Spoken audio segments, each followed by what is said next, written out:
চট্টগ্রাম ৩০শে মে ১৯৮১ রাতের চতুর্থ প্রহর। ঘড়ির কাঁটায় ২:৩০। রাষ্ট্রপতি জিয়াউর রহমানের এক কর্মব্যস্ত শুক্রবার সবে শনিবারে গড়িয়েছে মাত্র কয়েক ঘণ্টা আগে। একটু আগের হঠাৎ মুষলধারার বৃষ্টি ও বজ্রপাত সামান্য কমলেও মে মাসের তীব্র গরমকে সেটা আরও ভ্যাপসা করে তুলেছে। প্রচণ্ড বৃষ্টির মাঝেই কালুরঘাট ব্রিজের কাছে লেফটেন্যান্ট কর্নেল দেলোয়ারের বাসায় বাংলাদেশের ইতিহাসের গতিধারা বদলে দেওয়ার ষড়যন্ত্রের সভায় যোগ দিয়েছে চট্টগ্রাম সেনানিবাস থেকে আসা কয়েকজন মাঝারি সেনা কর্মকর্তা। সকালেই রাঙামাটি থেকে আসা লেফটেন্যান্ট কর্নেল মতিউর রহমান ষড়যন্ত্র বাস্তবায়নের কৌশল বর্ণনা করছে। ৩টি পৃথক দলে বিভক্ত হয়ে সার্কিট হাউস আক্রমণের দায়িত্ব বণ্টনের নির্দেশনা দেওয়া হলো। সারা দেশের মতো চট্টগ্রাম শহরও সেদিন গভীর নিদ্রায় আচ্ছন্ন। রাষ্ট্রপতি জিয়াউর রহমান সে রাতে চট্টগ্রাম সার্কিট হাউসের ভিআইপি কক্ষে তাহাজ্জুদ শেষ করে ফজরের আজানের প্রতীক্ষায়, পরিধানে সাদা পাঞ্জাবি পাজামা। এমনই সময় হঠাৎ করেই প্রেসিডেন্টের শয়নকক্ষের চারপাশ কাঁপিয়ে বিকট বিস্ফোরণের শব্দ হয়। লেফটেন্যান্ট কর্নেল ফজলে হাসানের নিক্ষিপ্ত দুটো রকেট শেল লক্ষ্যভ্রষ্ট হয়ে সার্কিট হাউসের দোতলায় রাষ্ট্রপতির শয়নকক্ষের নিচের কার্নিশের একটা অংশ গুড়িয়ে দিয়েছে। ঘটনা কি তা দেখতে দরজা খুলে সিঁড়ির দিকে এগোতেই সিঁড়ি দিয়ে দ্রুত গতিতে উঠে আসা একদল সেনার মুখোমুখি হন প্রেসিডেন্ট। প্রায় অরক্ষিত সার্কিট হাউসের দোতলায় বিনা বাধায় উঠে আসে প্রথম দল, যার নেতৃত্ব দিচ্ছিলেন ক্যাপ্টেন মোসলেউদ্দিন। আমাদের সাথে যেতে হবে স্যার। মোসলেউদ্দিনের কথাগুলো পুরোপুরি শেষ হওয়ার আগেই তৃতীয় দলটি উপস্থিত হয়। কেউ কিছু বুঝে ওঠার আগেই দ্বিতীয় দলের সামনে থাকা আকণ্ঠ মদের নেশায় টলায়মান অপ্রকৃতিস্থ লেফটেন্যান্ট কর্নেল মতিউরের সাবমেশিন গানের বুলেটের আঘাতে ঝাঁঝরা হয়ে যায় বাংলাদেশের স্বাধীনতার ঘোষকের শরীর।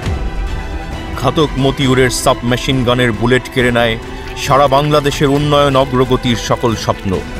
শুধু প্রেসিডেন্টের মাথা ও বুকে রেখে যায় ২৭টি নির্মম প্রাণঘাতী আঘাত।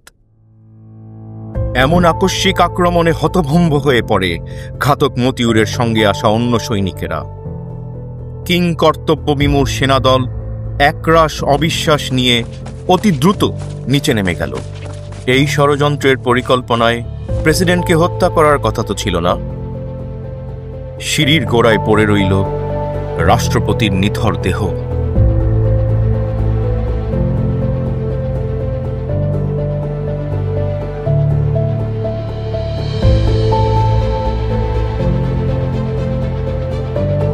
চট্টগ্রাম থেকে ২০০ কিলোমিটার দূরে ঢাকা সেনানিবাসের বাড়িতে গভীর নিদ্রায় আচ্ছন্ন দুই কিশোর তারেক ও আরাফাতের ললাট লিখনে পিতৃহারার চিরস্থায়ী চিহ্ন রচিত হল সবার অগোচরে।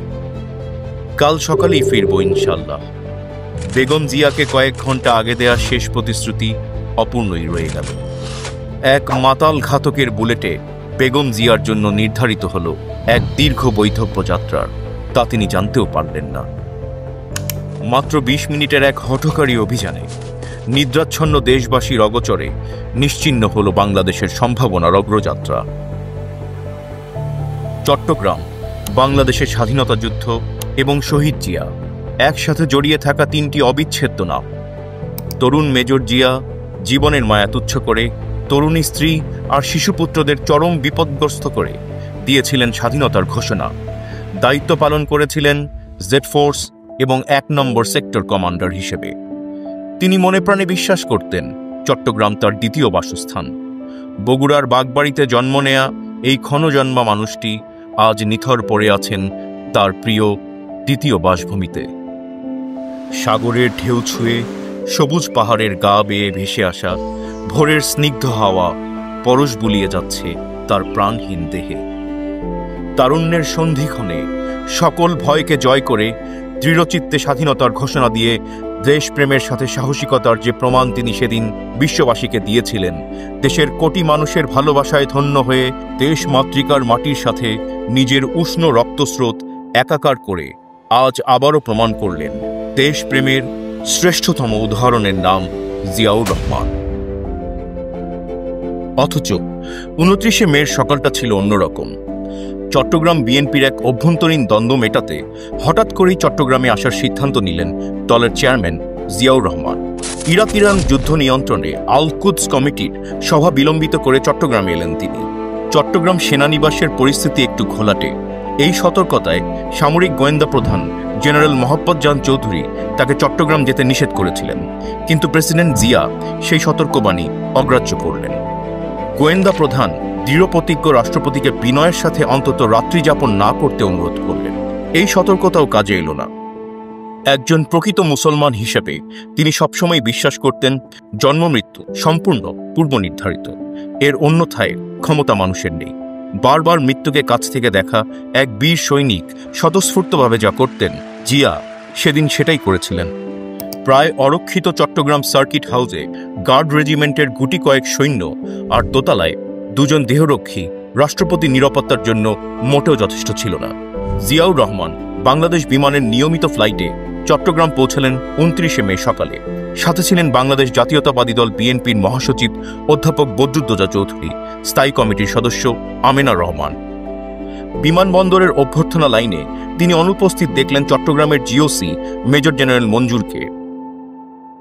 সেনাবাহিনীর প্রধান এরশাদের পরামর্শে জেনারেল মঞ্জু তখন স্টাফ কলেজের অধ্যক্ষ হিসেবে বদলির আদেশপ্রাপ্ত। প্রেসিডেন্ট জিয়া আর জেনারেল মঞ্জুরের ঘনিষ্ঠতার কথা সেনাবাহিনীতে সবারই জানা। প্রখর বুদ্ধিমত্তার জন্য সবাই মঞ্জুরকে জানত পণ্ডিত হিসাবে। সার্কিট হাউসে পৌঁছেই শুরু করলেন চট্টগ্রাম বিএনপির সাংগঠনিক সভা। মাঝে জুমার নামাজের বিরতিতে প্রেসিডেন্ট কাছেই চকবাজারের চন্দনপুরা মসজিদে জুমার নামাজ আদায় করলেন। নামাজ শেষে কুশল বিনিময় করলেন মুসল্লিদের সাথে। দুপুরে মধ্যাহ্ন ভোজে বরাবরের মতোই সাদামাটা ডাল ভাত। তারপর আবারও অবিরাম মিটিং রাত 11টা অবধি। চট্টগ্রামের বেসামরিক প্রতিষ্ঠানের সাথে নির্ধারিত সভা বাতিল হল সন্ধ্যার পর। ওদিকে চট্টগ্রাম সেনানিবাসের বাইরে প্রণীত হচ্ছে এক হঠকারী পরিকল্পনার নকশা। সেনাপ্রধান এরশাদের কূটচালে মুক্তিযোদ্ধা কর্মকর্তারা বঞ্চিত হচ্ছেন হয়রানির শিকার। এ কারণে রাষ্ট্রপতি জিয়াকে সেনানিবাসে এনে সেনাপ্রধান এরশাদের অপসারণ, সেটাই ছিল প্রাথমিক পরিকল্পনা। এই আপাত রক্তপাতহীন পরিকল্পনার সাথে সবার অজান্তে যুক্ত হল লেফটেন্যান্ট কর্নেল মতির মতো ভুল ধারণা প্রসূত ব্যক্তি প্রতিশোধের হঠকারী সিদ্ধান্ত। সেটা ষড়যন্ত্রে অন্য অংশগ্রহণকারীরা জানতেও পারল না।